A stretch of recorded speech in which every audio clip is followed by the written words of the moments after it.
My name is Lyndsey. I'm from DC. And when I think of gentrification, I think of DC in the past and DC in the future. And for me, DC in the past, how I would sum up, how I would sum it up would just be home. I knew my place. I knew the people around here, and I felt like I was a part of something.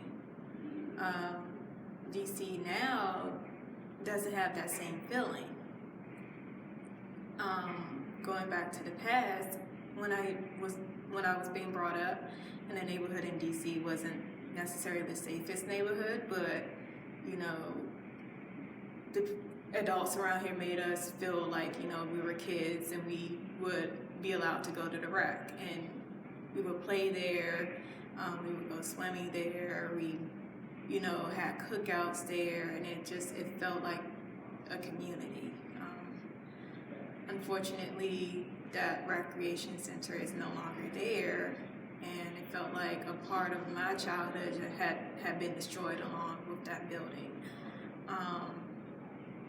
DC now, I feel as if the people who come in here, they don't necessarily understand the DC culture, and I feel like since that they don't come from here, that it's easy for them to just overlook it and just focus on what they want to do, what they want to leave,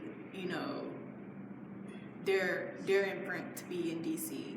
But the problem is that there was already a culture that was established here, and for people who are like me, who were born and raised in DC, it just feels like we just don't fit in anymore. And unfortunately, it's very heartbreaking for